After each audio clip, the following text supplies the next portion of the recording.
He said his ex was a woman from a show called Suits. I didn't know what the show was. I didn't know the woman. Months later, I see. Why? Because she wasn't able to be in the #1 spot because she married the spare instead of the heir. We should have done. There is growing outrage after Meghan Markle's own brother begs Prince Harry to cancel the royal wedding. Before Trevor Engelson ever said a word, his family already knew. They watched him give everything while getting almost nothing back. They saw something in Meghan he refused to see. And for nearly 10 years, they kept quiet, watching their son bend himself in every direction, trying to make a marriage work with someone who was already planning her exit. But here's the thing, they weren't wrong. They weren't being overprotective or judgmental. They were seeing something Trevor's love had blinded him to. And now, after a decade of silence, Trevor's finally letting the world know exactly what his family saw from the beginning. The confession that broke everything. The moment that changes the entire story, and the realization that the woman he loved had been following a plan he was never part of. But what was that confession? And what did his family see that Trevor couldn't? Hit that subscribe button and turn on notifications because what's coming next is wild. Drop a like if you're ready for this. Let's dive in. Before we get into the heavy stuff, let's set the stage. Who is Trevor Engelson and why does his story matter? Trevor wasn't some random guy Meghan dated casually. This was her husband. They were married for 2 years, together for 7. That's nearly a decade of someone's life. This wasn't a fling that fizzled out. This was a serious, committed relationship that ended in ways that still raise questions today. Trevor works in production behind the scenes in Hollywood. He's not chasing fame or attention. He's the kind of guy who builds things quietly, makes connections, gets work done without needing the spotlight. And from everything we can piece together, he genuinely loved Meghan. Not the polished, camera-ready version the world sees now. The real person behind all that. But here's where it gets interesting. According to people who knew them as a couple, something was off from the start. Not glaringly obvious, but there, if you paid attention, Trevor's family and friends noticed it. The relationship felt unbalanced, like he was putting in all the effort while she was already looking past him towards something bigger. That's the thing about hindsight. When you're in love, you don't see the red flags. You make excuses. You convince yourself that the other person is just stressed or busy or going through something temporary. You think if you just love them hard enough, support them enough, sacrifice enough, everything will balance out eventually. Trevor did all of that. He was the supportive partner, the guy who adjusted his schedule, his life, his dreams to accommodate hers. That she had a whole vision board of her life with the royal family and of the royal family themselves. And for a while, it probably felt like he was doing the right thing, being a good husband, putting his wife's needs first. But the people around him saw something he couldn't or maybe wouldn't. They saw someone who was giving everything and getting very little in return. They saw a man reshaping his entire existence around a woman who seemed to be planning an exit strategy even while wearing his ring. And that's where this really begins.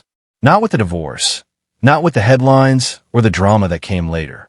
It starts with a guy who loved someone completely, trusted them entirely, and slowly discovered that the person he married wasn't who he thought she was. Trevor's not bitter, at least not publicly. He's moved on, built a life, found his footing again. But the impact remains, and anyone who's been through what he went through understands that some pain doesn't fully heal. It just becomes part of your experience, part of who you are. So why does his experience matter? Because it's a cautionary tale about loving someone who sees you as temporary, about sacrificing for someone who's already planning their next move, about trusting completely and discovering too late that trust was never mutual. Trevor was erased from Meghan's public narrative, like those years together never happened, like he was just a footnote in her journey to bigger things. But he was real. What they had was real, at least to him. And what happened after tells something that deserves to be heard. Not because it's scandalous, not because it's gossip, but because somewhere out there, someone's living through the same thing right now. Giving everything to someone who's already halfway out the door, and maybe hearing what happened to Trevor will help them see what they can't see yet. That's why we're here. That's why this matters. Because Trevor's experience isn't just about him. It's about anyone who's ever loved someone who saw them as a stepping stone instead of a partner. So, What was it that his family sensed but couldn't quite put their finger on? What was the invisible crack running through the foundation of this marriage? It all goes back to one conversation, one moment that completely reshaped how he saw what was ahead behind closed doors in what should have been one of those deep, vulnerable talks that bring couples closer. She shared news that was massive. She said she couldn't have children. Now, for a lot of people, that's earth-shattering.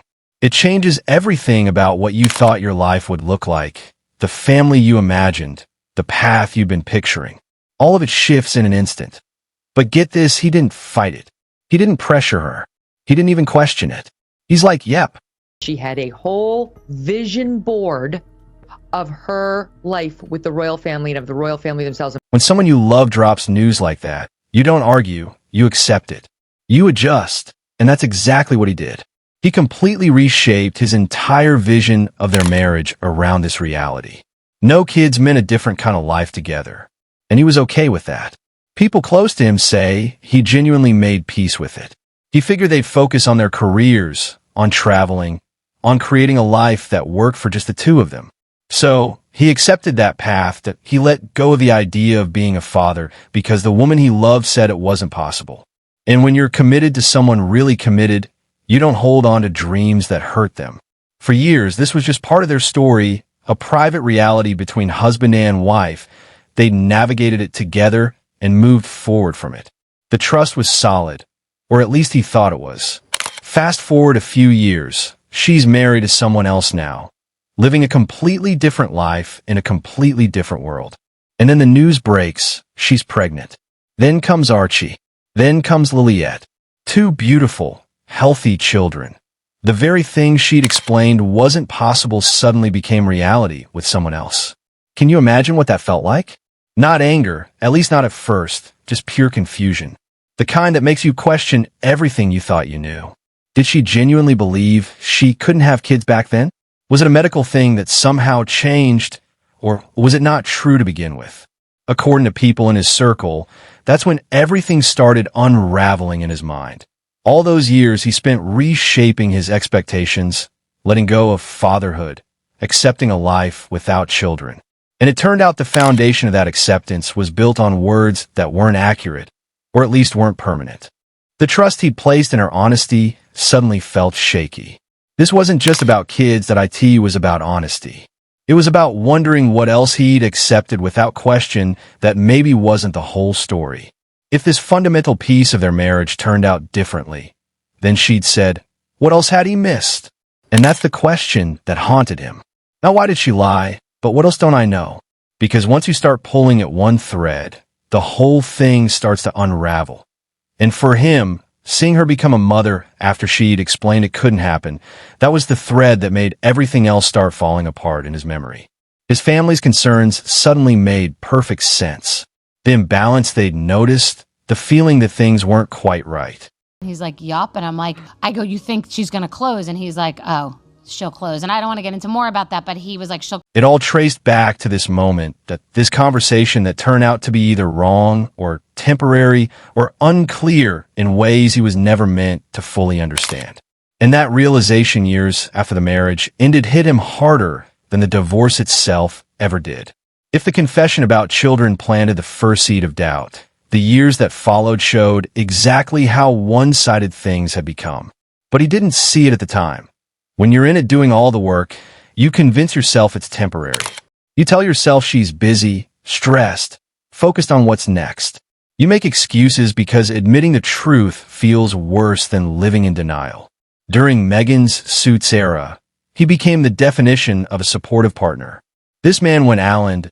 He was flying out to Toronto constantly. And we're not talking about occasional weekend trips. He was juggling his own production schedule in LA, booking last-minute flights, rearranging meetings, doing whatever it took to be there for her.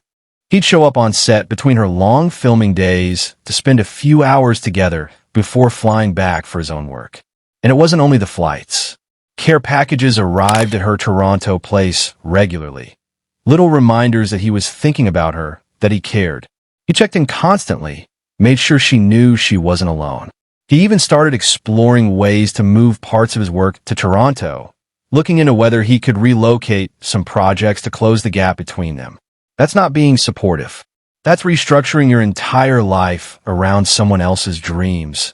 And he did it without hesitation, without resentment, without keeping score. He genuinely wanted her to succeed, and he was willing to be the one who adjusted to make it all work. Now listen, the more effort he put in, the less he seemed to get back. It wasn't dramatic. She didn't suddenly become cold or dismissive. That would have been easier to spot. Instead, she started pulling back slowly, almost imperceptibly, like someone gradually turning down the volume until you barely notice it's playing anymore. Friends who knew them during this time picked up on it. They'd see him talking about what's ahead, making plans, getting excited about what was next for them as a couple. And then they'd see her nodding along, but not really engaging. Her mind clearly somewhere else, not present in the moment, not invested in the same vision he was painting. It's like she was living in a different timeline, one where he wasn't the main character anymore. Her priorities had shifted, and he hadn't caught up to that reality yet. Markle made her first husband agree to a pregnancy contract to make sure that she was afforded every possible luxury. The things that mattered to him, their relationship, their time together, where they were heading, those things were sliding down her list, not disappearing completely, just becoming less important compared to everything else she was chasing. And the higher her success climbed, the more obvious it became. Every new opportunity that came her way seemed to push him further into the background. It wasn't that fame changed her. It's that success revealed what was there all along. She wasn't growing away from him because of recognition. She was heading towards something she'd always wanted, and he was never part of that picture. People close to the couple remember moments that should have been red flags. Phone calls that went to voicemail more often than they were answered. Visits that felt like obligations rather than celebrations. Conversations where she seemed distracted, like she was physically there, but mentally on to the next thing. He'd fly across the country to see her, and instead of feeling like a reunion, it felt like an interruption to her schedule. But he kept pushing, kept trying, kept believing that if he gave a little more, loved a little harder, showed up a little more consistently, things would balance out. That's what you do when you love someone, right? You don't give up at the first sign of trouble. You fight for it. You trust that the person on the other side wants it as much as you do. Except she didn't want it the same way. And that's the heartbreaking part. This wasn't a marriage struggling because of distance or stress or normal challenges. This was a marriage being held together by one person while the other was planning an exit. He was bending, adjusting, sacrificing, compromising, and she was going forward, upward, onward without him. Friends say he genuinely believed he was being a good husband, supporting her dreams, giving her space to grow, not being the type who demands attention. He thought he was doing the right thing. What he didn't realize was that he wasn't in a partnership anymore. He was in a one-man show performing for an audience that had left the theater. The marriage didn't look like two people working together to create something beautiful. It looked like one person carrying the entire weight while the other floated effortlessly above it, untouched by the struggle, unbothered by the imbalance. And the saddest part, he didn't even see it as a problem. He saw it as love. He saw it as what you do when you're committed. He saw it as temporary, something they get through once things settle down. Well, Jesse, the then rising actress was allegedly so concerned about the rigors of baby making and... Okay, but work wasn't the issue. The issue was that she'd shifted emotionally, and he was still fighting for a marriage that only existed in his mind. By the time the end came, he wasn't shocked. He was exhausted. You can only carry a relationship by yourself for so long before your arms give out. The split itself wasn't explosive. No dramatic confrontation. No screaming match. It was quiet, almost unnervingly quiet, like watching an abandoned building finally get torn down. The structure had been empty so long that the demolition felt more like a formality than a surprise. What hurt wasn't the ending. It was how little it seemed to matter to her. When you've spent so long pouring all you have into making it work, you expect the other person to feel something when it ends. But according to people close to the situation, she seemed relieved, like she'd been waiting for permission to continue on. For her, this was a chapter closing, a necessary step before the next big thing. The relationship had served its purpose in her version of events clean break. No looking back. But for him, this was the whole book being thrown in the fire. All that time, all the effort and sacrifice reduced to a signature on legal documents. Friends say he went into a rough place after the separation. Not angry, just drained, like someone had scooped out what was inside him and left behind a shell. That's what happens when you lose someone who was your entire world while you were a small part of theirs. The worst part, watching her thrive. While he was picking up the pieces, she was climbing higher than ever. New opportunities, new connections, new relationships. What she'd been quietly working toward while still wearing a wedding ring suddenly came into full view. She didn't mourn the relationship. She didn't take time to heal or reflect. She continued with the kind of speed that only makes sense if you'd emotionally checked out long before the paperwork was signed. People who knew them both noticed something unsettling. The version that emerged after the split seemed lighter, freer, more herself, like she'd been wearing a costume during their time together and finally got to take it off. Meanwhile, he was overwhelmed by confusion, replaying conversations, looking for the moment things shifted. And that's when the pieces started connecting. The confession about children, the one-sided effort, the emotional distance that grew wider the more successful she became. None of it was random. It was all part of a pattern he'd been too close to see. I said it at the time, okay, Meghan Markle, she is smart and street smart enough to bag this eligible bachelor. The bond wasn't a partnership that failed. It was a performance that ran its course. He thought they were building a life together. She was building a resume. He thought they were in it for the long haul. She was in it until something better came along. What makes this especially painful is how disposable he must have felt. Not because she said anything cruel, but because of how easily she walked away, how seamlessly she transitioned into her next chapter without a backward glance. He had loved her with all he had, adjusted his dreams, changed his plans, put her ambitions ahead of his own. And in return, he got a quiet exit and a front row seat to watching her become what she wanted to be with someone else. That realization that you were never essential to someone who was essential to you rewrites your understanding of the entire relationship. That makes you question every moment, every memory, every promise. His family had seen it. They'd warned him in their own subtle ways. But when you're the one living it, convinced that love conquers all, you can't hear it. Not until you're standing in the ruins, realizing you were the only one trying to save it. Things didn't fail because of distance or timing or stress. It failed because it was never real to begin with. At least not to her. And that's what he's been living with ever since. Not the memory of what they had, but the memory of what he thought they had. If his story ended there, it would be sad enough. But what makes this even more unsettling is what happened next. Because once you see the cycle, you can't unsee it. When someone operates a certain way once, you can chalk it up to circumstances. When they operate the exact way twice with completely different people in entirely different situations, that's not coincidence. That's a blueprint. People who've watched your relationships over time notice something. The progression looks familiar. Different men, different worlds, but the approach stays consistent. She gets what she needs while the person beside her seems to lose themselves. Think about what he experienced. The isolation from his support system. Friends who used to be close suddenly weren't around. His priorities shifted entirely to accommodate her goals. His identity became wrapped up in supporting her ambitions. And when he'd given everything, she moved on. Now look at what people observe in her next major relationship. The gradual distancing from family and old friends. The reshaping of priorities. Prince Harry, you're a really lucky guy to have her. I mean, she is 110%. And she's just a confident person with clear purpose, slowly becoming someone who seems lost. Constantly defending choices that puzzle everyone watching. Sound familiar? The steps are nearly identical. First comes the attachment, then the isolation, then the extraction of whatever is useful. Connections, status, credibility, opportunities. Finally, when that well runs dry, the chapter closes. He thought what they had was unique.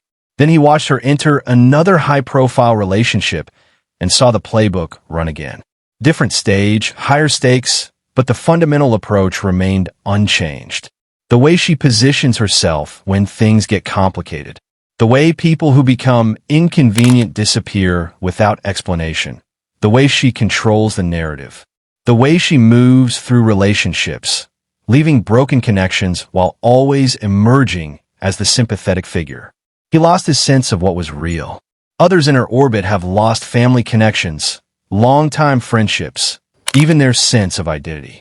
Different losses, but they all share that feeling of waking up one day, wondering how they ended up so far from where they started. When it happened to him, people could dismiss it as a relationship that didn't work out. But when you see the similarities appear again, the pieces start connecting. Look at how the men in her life changed. He went from confident professional with his own world to someone completely consumed by trying to make things work. Similar transformations happen elsewhere. And here's the painful part. He's watching this unfold and recognizing every single step, seeing the red flags he missed, observing the slow erosion of identity he experienced firsthand. And there's nothing he can say, because who's going to believe the ex pointing out patterns? He thought he was special, thought what they shared was one of a kind. Then he watched her do something remarkably similar with someone else, just on a bigger platform. Not just realizing you were replaceable, but realizing you were never even unique. You were following a script you didn't know existed. When you're in it, making the sacrifices and believing it's all for love, you can't see the cycle. You think you're different. You think the warnings don't apply. But the blueprint doesn't lie. And history suggests that once you've given what you have to give, you become expendable. He learned that the hard way. And watching someone else walk a similar path confirms everything he suspected but didn't want to believe. Now let's talk about the things that don't add up. It's such a life-changing moment for a girl, like both of them, when they get married. But more than that for her, Because when you step back and look at the whole picture, there are pieces that make you pause and wonder what really happened. Start with the children's situation. She told him she couldn't have kids. That was the foundation of a major life decision for him. He restructured his entire vision of their future around that information. Let go of dreams of fatherhood. Made peace with a childless life together. He did all of that without question because he trusted her completely. Then she has 2 children with someone else. Medically speaking, things can change. Fertility issues can resolve. But here's what doesn't sit right. If it was a medical issue that got resolved, wouldn't there have been some acknowledgement? Instead, there's silence like that conversation never happened. The timing is suspicious, too. She shared this when having children would have tied her down, limited her mobility, complicated her ambitions. Then once she's in a different relationship where children actually serve her public image, suddenly it's possible. Convenient. Almost too convenient. Then there's the wedding band situation. People close to the split say she mailed them back to him, not handed them back during conversation, not returned through a lawyer, mailed them, like returning a package that didn't work out. Think about what that says. This was a commitment. Promises made, a future planned, dreams shared, and the symbols of all that get put in an envelope and shipped back like they meant nothing. No final conversation, no closure, just a cold transactional return of property. People who know him say that moment gutted him more than the split itself because it confirmed what he started to suspect. While he was fighting to save something meaningful, she was treating it like ancient history. And then there's the speed of everything that came after. Most people who go through a split take some time. They process, they heal, they figure out who they are outside that connection before jumping into something new. But her transition was seamless. Prince Harry, you're a really lucky guy to have her. I mean, she is 110%, and she is like she'd done all the emotional work of ending things while still in them. By the time the paperwork was official, she was ready to sprint into the next chapter because she'd been mentally preparing all along. He was still trying to understand what went wrong while she was building something new. That disparity tells you everything about how differently they experience the end. Look at how she talks about that period now. Or rather, how she doesn't. He's been essentially erased from her public account. Like their time together didn't exist. She's rewritten her own history, and he doesn't make the highlights real. Friends have pointed out something else troubling. The things she complains about in her current life. The pressure of public life, the loss of privacy, the way fame changes relationships. Many of them are things he tried to warn her about back then. He saw it coming. He tried to prepare her for what it would mean. She dismissed his concerns, then pushed forward anyway, and now she presents herself as blindsided by the realities he tried to explain. The question that haunts him isn't whether she loved him. It's whether she ever saw him as a real person with his own needs and feelings, or as a stepping stone to something better.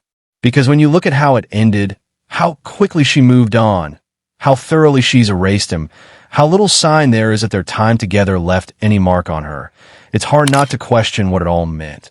From where he's standing, things point to a different picture. One where he gave everything while she took what she needed and moved on without looking back. When someone appears genuine, but their actions tell a different account, you don't realize the disconnect until everything's finished. And for him, that realization came too late to change anything. All he could do was watch similar patterns repeat themselves and recognize every single step. So, where does that leave him today? Years removed from the split, watching from a distance as his ex-wife lives a life he probably can't even recognize.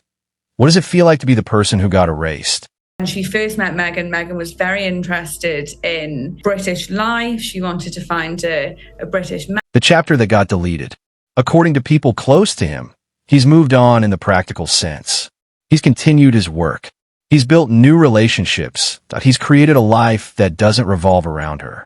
On paper, he's fine, but there's a difference between moving on and healing. Some hurt doesn't fade completely. It leaves marks. And every time his ex-wife makes headlines, those marks get pressed on again. Imagine living your life understanding that millions have an opinion about your ex-wife, but almost none realize you exist.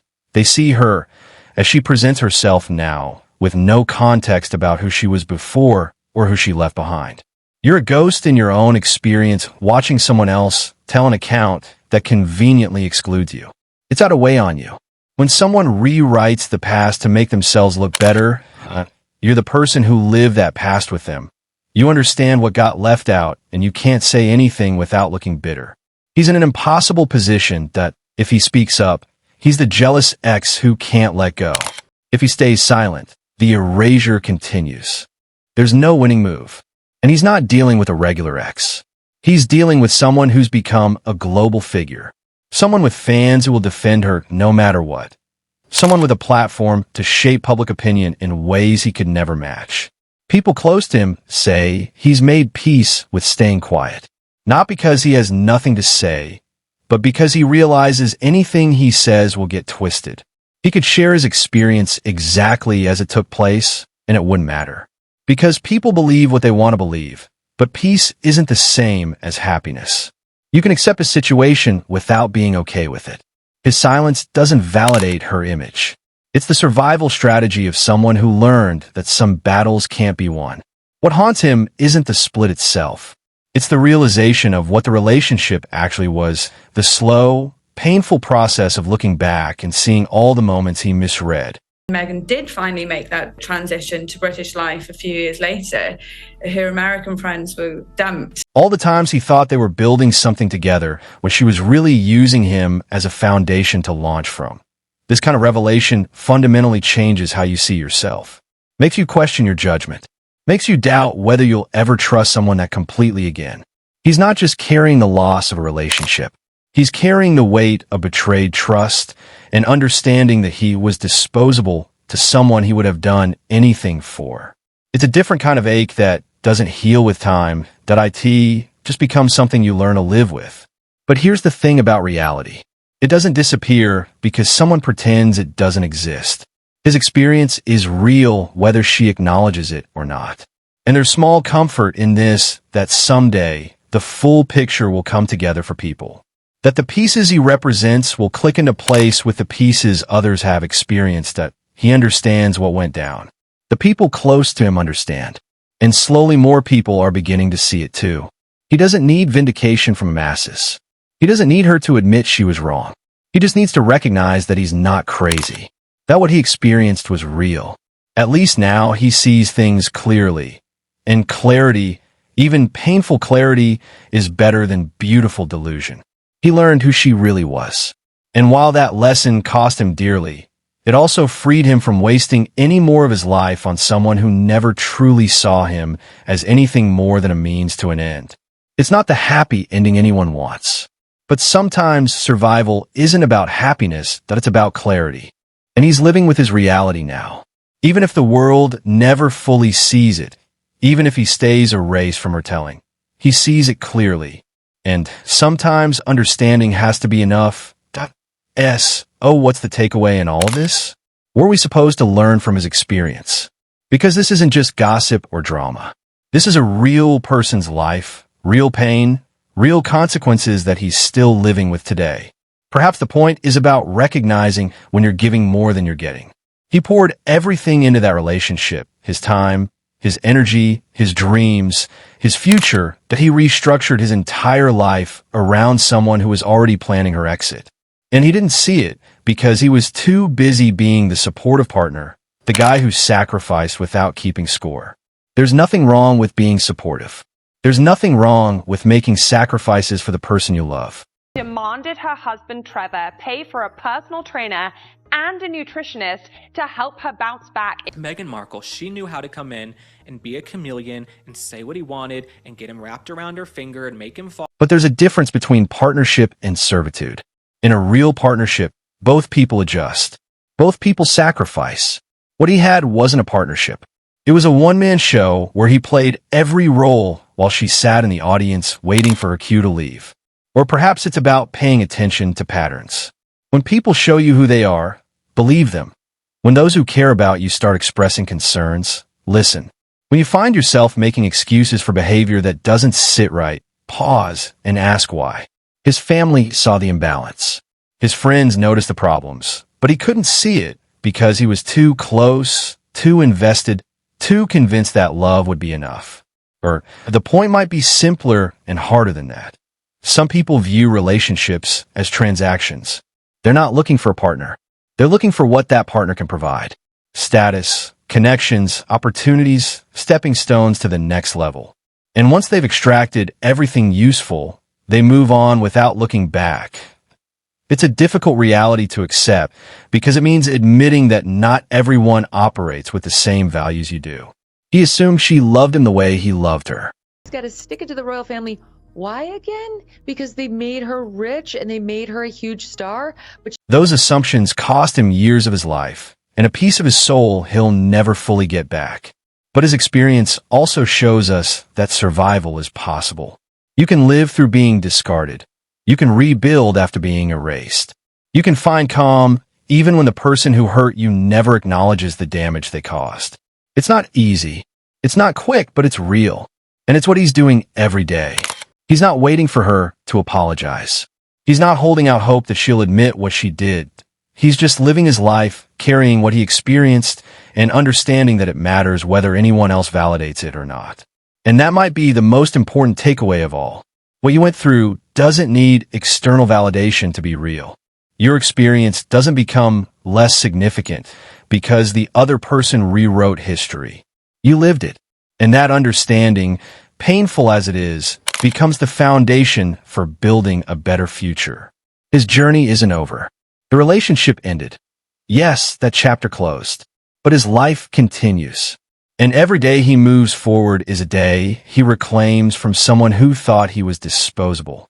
The world might not recognize his name. They might not care about what he went through. But the people who've been through similar situations will recognize this journey. They'll see themselves in his experience. She's got to stick it to the royal family. Why? Again, because they made her rich and they made her a huge star, but they'll understand that feeling of giving everything to a person who is already halfway out the door.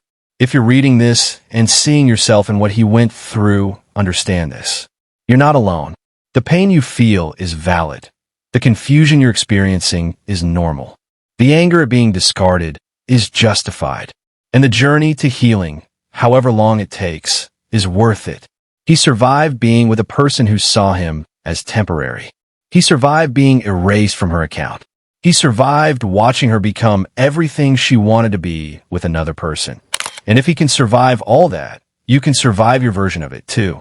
Time has a way of bringing perspective. People who've experienced similar things often recognize the signs. And while justice might not look like public vindication, it can look like acceptance, the calm that comes from being genuine. Understanding that being discarded says more about them than it ever said about you. He sees this now that it took time, pain, and probably more healing than he'd care to admit. But he sees it, and that clarity is what allows him to move forward without bitterness consuming him. His experience is a warning. Pay attention to imbalances. Listen to people who care about you. Don't excuse behavior that doesn't match words. Recognize when you're being used before you've given everything you have. But it's also an account of survival, of resilience, of choosing to live with painful realities rather than comfortable lies, of understanding that being a stepping stone doesn't make you worthless, it makes them heartless. And carrying that weight is their burden, not yours. He's living authentically now, quietly, privately, away from the spotlight that his ex-wife seems to chase. And perhaps that's the real victory. Not being right in public, but being genuine in private. Not winning wars over who said what, but winning the battle for his own sense of calm. This is what he lived through and what he's still living with. And whether the world ever fully sees it or not, it matters, because every person who's been used, discarded, and erased deserves to understand their experience matters too, even when the person who hurt them pretends it never took place. Thanks for watching. Drop your thoughts in the comments below.